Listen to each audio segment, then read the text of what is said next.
wow! EMC Golf 2!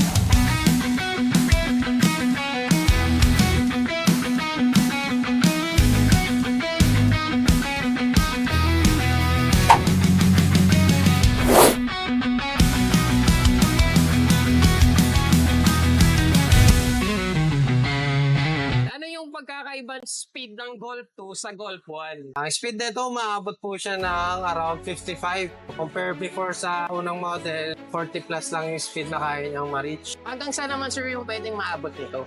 Base ko na lang sa experience ko, Carmona, hanggang dito sa Cavite City, kayang-kaya. May bagong siya feature with reverse camera niya. So every time na magre-reverse ka, may camera sa likod na nag-on para makita mo yung back part. Yung design ng panel board natin, mas kitang-kita natin yung details ng panel board natin, which is yung speed, and then na rin yung battery percentage. Yung pwesto ng fan natin, before nasa gilid, ngayon nasa middle part, salong-salo natin yung hangin. Pero may wiper pa dito sir. Saka sa wiper natin sir, may bagong feature dyan. May lumalabas na siyang water.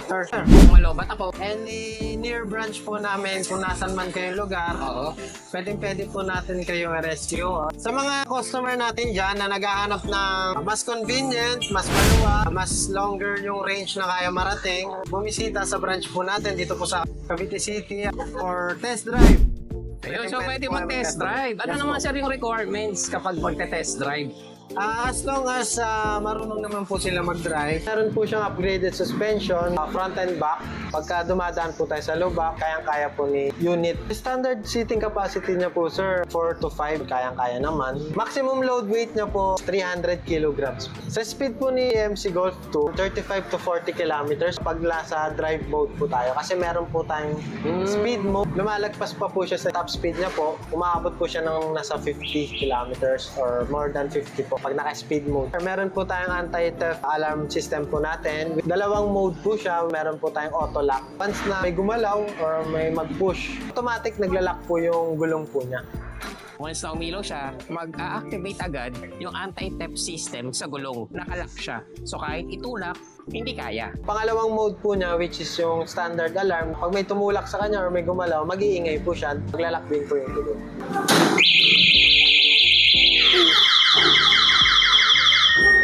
Sa gulong po natin, sir, mas wider, mas malapad yung gulong, mas malaki. Sa mga rough roads, kayang-kaya niya po dumaan. Tubeless tire naman po siya. Kung matutusok man po ng mga matatalim na bagay sa kalsada, wag po natin tatanggalin muna yung mga nakatusok. Pwedeng lumabas yung hangin. Ang gagawin po natin, as long as kaya natin malagyan agad ng tire sealant, ma-prevent po natin yung pag-flat ng gulong. Sir Mark, kapag meron ng gustong bumili, ano ba yung mga modes of payment dito sa NWOW Cavite City? Ang unang-una, syempre, yung cash basis natin.